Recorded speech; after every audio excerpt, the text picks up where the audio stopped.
Hi friends, how are you doing? I'm Guru Rajan. Welcome to this YouTube channel to watch this sequence of videos in data science.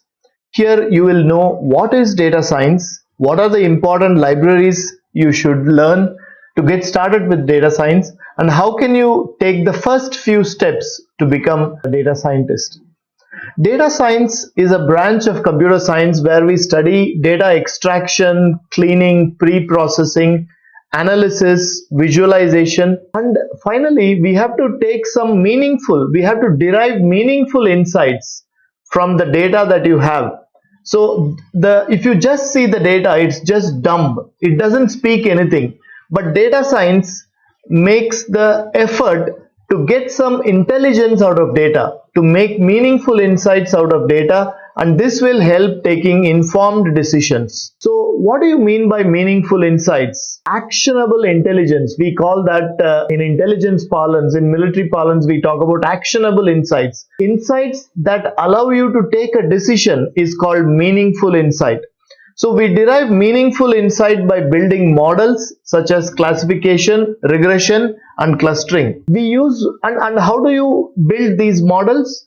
We use machine learning algorithms such as KNN, K-means, simple linear regression to build models. The chain is like this. Data science is a branch of computer science that gets meaningful insights from data, which allows us to do informed decisions. And how do we get meaningful insights? By building models. And how do we build models? By using machine learning algorithms. So this is data science, and now let's see what are the important libraries in data science. The important data science libraries are probably 5 in number: NumPy, SciPy, Pandas, Matplotlib, and scikit-learn. NumPy stands for numerical Python.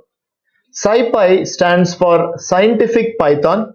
Pandas stands for two different things. Some people call it panel data or Python for data analysis. So Matplotlib is an abbreviation for mathematical plotting library, and scikit-learn is the typical model building library for building models through which we take meaningful insights and arrive at a decision. So scikit-learn is the library that helps us to build models.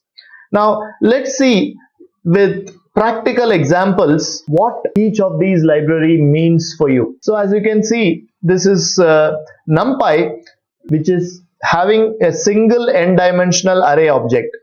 So NumPy is used for vectorization, indexing, and broadcasting concepts, as you can see. So you may ask, Guru, what's the difference between a Python list and a NumPy? After all, Python also has lists which acts as arrays, and NumPy also has arrays.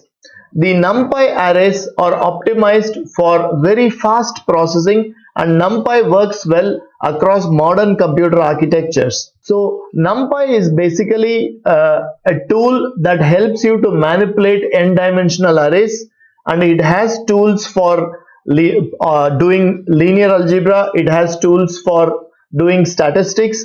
It has special tools for working with mathematical functions on n-dimensional arrays. So that's the first thing you would like to learn.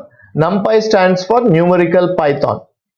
And what does SciPy stands for? SciPy stands for scientific Python.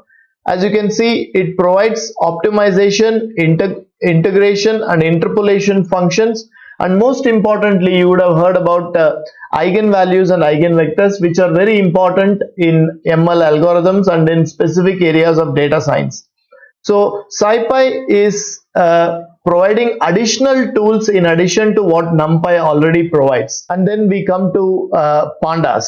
So Pandas, as I told you, stands for panel data or Python for data analysis. Pandas is very efficient in doing manipulation on data frame objects. A data frame is nothing but a two-dimensional array where each column is a different data type.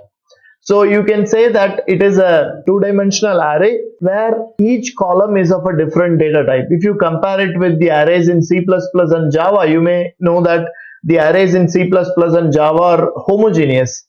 So here each column is a different data type, and you can actually load the data using Pandas. You can do data alignment, you can clean the data, you can reshape the data, and so many things you can do on a data frame.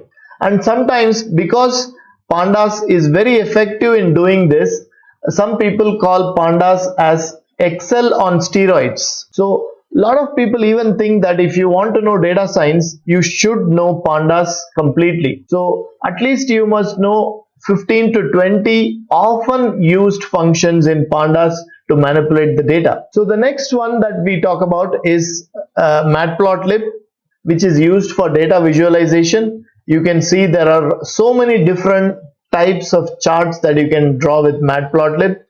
See, for example, you can do the grouped bar charts like that with colors for each of the bars. So it appears so well while doing a presentation using Jupyter Notebook. So a lot of people who are data scientists, when they present data to senior management, they use this straight away as one of the PowerPoint presentation modes. So Matplotlib is very powerful. So it consists of different types of graphs, like bar charts, like the different distribution charts, the Smith chart, and other advanced charts are also available in Matplotlib. So if you want to showcase your work to higher management, to your peers, or to a client, make sure that you are reasonably good in Matplotlib.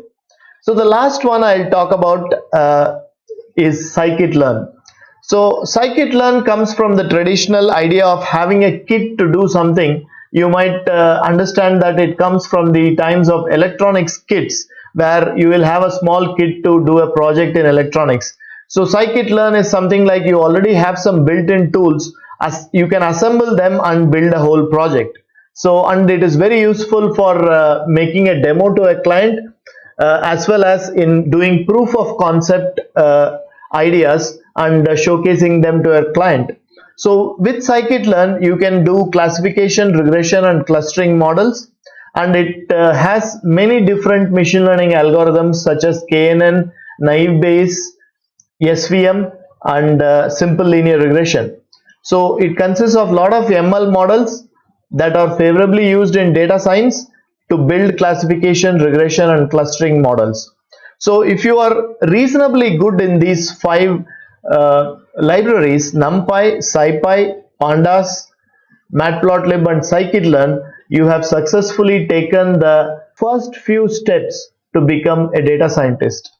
Hope this video is beneficial to you. If you like the video, please click the like button and please subscribe. Thanks for watching.